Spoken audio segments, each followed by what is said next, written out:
She lived in a rundown trailer park and worked at a gas station for minimum wage. Bullies laughed at her torn clothes and old shoes. They called her trailer trash and made her life miserable. But they had no idea her father was the Chief Justice of the Supreme Court. When they discovered the truth, everything changed forever. Emma Thompson was 19 years old. She lived in Sunset Trailer Park, the poorest area in town. Her mobile home was small and old. The roof leaked when it rained, and the heater barely worked. Emma wore secondhand clothes and walked everywhere because she had no car. Every day, Emma worked at Mike's gas station. She pumped gas, cleaned windows, and stocked shelves. The job paid $8 an hour. Emma worked 40 hours a week just to pay for rent and food. Life was hard, but Emma never complained about her situation. At the local community college, Emma faced constant bullying. 3 students made her life particularly difficult. Brad Stevens was the quarterback of the football team. Ashley Martinez came from a wealthy family in the hills. Tyler Jones was the class president and most popular student. These 3 students called Emma Trailer Girl and Gas Station Loser. Look at her cheap clothes. Ashley would whisper loudly, "I bet she smells like gasoline." Brad would laugh. Tyler would hold his nose when Emma walked by. Their cruelty hurt Emma deeply, but she stayed silent. Sometimes Emma's classmates came to the gas station where she worked. They would mock her in front of other customers. "Hey, trailer girl, fill up my tank," Brad would say rudely. "Try not to get your poor person germs on my car," Ashley added. Other customers would stare and whisper about the situation. Emma's boss, Mike, felt sorry for her. "Those kids are cruel," he told Emma privately. "You work harder than anyone I know. Don't let them make you feel bad about honest work." Emma appreciated Mike's kindness, but the humiliation still hurt. During her breaks, Emma would make strange phone calls. She spoke quietly and seemed nervous. During these conversations, "No, I can't come home yet," she would say. "It's still not safe for me to be seen there. Please tell him I'm okay, but I need more time." Mike noticed these secretive phone calls. "Is everything all right, Emma?" he asked with concern. "You seem worried about something." Emma forced a smile and said, "Just family stuff. Nothing I can't handle on my own." Emma applied for scholarships too, transferred to a better university. Her grades were excellent, but her applications were rejected. "We need students from diverse backgrounds," one letter said. "Your trailer park address doesn't fit our current needs." Emma felt trapped by other people's assumptions about her. Ashley found out about Emma's scholarship rejections. "Even colleges don't want trailer trash," she announced loudly. "Maybe you should just accept your place in life. Some people are meant to pump gas forever." Emma's face turned red with anger and humiliation. One particularly bad day, the bullying escalated beyond words. Brad and Tyler cornered Emma in the college parking lot. "Why don't you just drop out?" Brad demanded. "This school is for people with futures, not trailer park losers." Tyler pushed Emma as she dropped her books in a puddle. Ashley filmed the incident on her phone. "This is going on social media," she laughed. "Everyone needs to see how pathetic you are." Emma gathered her wet books. With tears in her eyes, she had reached her absolute breaking point. That evening, A black government car pulled up to Emma's trailer. A man in an expensive suit got out and knocked on her door. "Miss Thompson, I'm Agent Davis from the Federal Marshal Service. Your father is very worried about you. He thinks it's time to reconsider your current living situation." Emma invited Agent Davis inside her small trailer. "I know this is difficult," he continued, "but hiding here won't solve the family problems. The threats against your father have decreased significantly. Maybe it's time to come home and reclaim your real life." Agent Davis explained Emma's shocking backstory. "Your father, Judge Robert Thompson, is Chief Justice of the Supreme Court. 6 months ago, he received death threats from a criminal organization. They threatened to hurt you to influence his legal decisions. You chose to disappear and live under a false identity to protect him." Emma nodded sadly. "I couldn't let criminals use me against my father. His work is too important to be compromised. I thought if I disappeared completely, he would be free to do his job. But living like this is destroying my soul." The FBI arrested the criminal organization last week, Agent Davis revealed. "It's safe for you to return to your real life now. Your father misses you terribly. He's been heartbroken since you disappeared." Emma felt torn between safety and her current painful existence. "But if I go back, people will know who I really am," Emma said.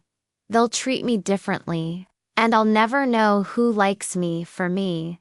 "Miss Thompson," Agent Davis replied gently, "you can't live a life forever to protect everyone else.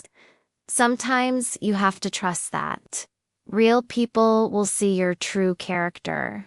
Emma made the most difficult decision of her life. "I want to finish this semester as myself," she told Agent Davis. "I'm tired of hiding and being ashamed of who I am. Those bullies need to learn that they can't judge people by appearances, and I need to stop letting fear control my choices." Agent Davis smiled with approval. "Your father will be very proud of your courage. We'll arrange for security to ensure your safety. Tomorrow, you can start living as Emma Thompson again. The real Emma Thompson, not the version you've been pretending to be." That night, Emma packed her few belongings. She looked around the small trailer that had been her home. "This place taught me about real struggle," she thought. "I learned what it means to work hard for everything. These experiences made me stronger and more compassionate." Emma called her father for the first time in months. "Daddy, I'm ready to come home," she said with tears. "I missed you so much, sweetheart," Judge Thompson replied. "I'm proud of you for protecting our family. Tomorrow, we'll start healing and moving forward together." The next day, Emma walked into college looking completely different. She wore elegant clothes and carried herself with new confidence. Brad, Ashley, and Tyler noticed her immediately. "Who is that girl?" Ashley whispered. "She looks familiar, but different," Tyler said, confused. Emma approached their usual table calmly. "Hello, Brad, Ashley, Tyler," she said with a calm voice. "I don't think we've been properly introduced. My name is Emma Thompson." The bullies looked confused and uncomfortable. "I want to thank you for teaching me valuable lessons," Emma continued. "You showed me how cruel people can be when they think someone is beneath them. You judged me based on where I lived and how much money I appeared to have, but you never bothered to learn who I really was. The three bullies started to look nervous and confused. Emma pulled out her phone and showed them a news article. "This is my father, Chief Justice Robert Thompson of the Supreme Court, for the past 6 months. I've been living in hiding for his protection, but the danger is over now, and I can finally be myself again." Brad, Ashley, and Tyler's jaws dropped in complete shock. Ashley's face turned completely white. "Emma, ... We had no idea," she stammered. "We're so sorry for how we treated you." Brad and Tyler looked terrified and ashamed. "Please don't tell your father about us," Brad begged. "Why are you apologizing now?" Emma asked calmly. "Is it because you discovered I have a powerful father? Or because you suddenly realized your behavior was wrong? If I were still living in that trailer, would you still be cruel to me?" The three bullies couldn't answer her questions honestly. "I'm not going to ruin your lives," Emma said firmly. "But I want you to understand something important. The girl you bullied in the trailer park was the same person standing here now. My worth as a human being didn't change because you learned about my family. I was always deserving of respect and kindness."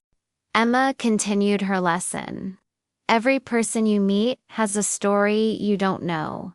The cashier, the janitor, the gas station worker, they all have value. Maybe they're struggling, or maybe they're choosing a simple life. Either way, they deserve to be treated with dignity." Word spread quickly throughout the college about Emma's real identity. Students who had ignored her before suddenly wanted to be her friend. "We always knew you were special," some claimed falsely, but Emma could see through their sudden change in behavior. She preferred the honest friendship of people like Mike from the gas station. Emma used her experience to help other students who were being bullied. She started a support group for students from different backgrounds. "Everyone deserves to feel safe and respected here," she announced. Emma turned her painful experience into a force for positive change. Her courage inspired many people to be kinder to others.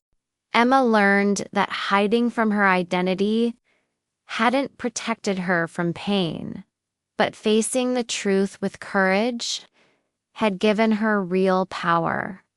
She learned that people's treatment of others reveals their character, not their victim's worth. Emma discovered that authentic relationships are built on mutual respect, not social status. And she realized that every difficult experience teaches valuable lessons about human nature. Never judge someone by their circumstances. Emma always said, "You don't know what battles they're fighting or what sacrifices they've made. The person serving your coffee might be a hidden genius. The student sitting alone might come from the most powerful family in the country. Sometimes the most extraordinary people are hiding in the most ordinary places." If Emma's incredible journey inspired you, please like, subscribe, and share. Have you ever been judged unfairly because of your appearance or background? Tell me your story in the comments below.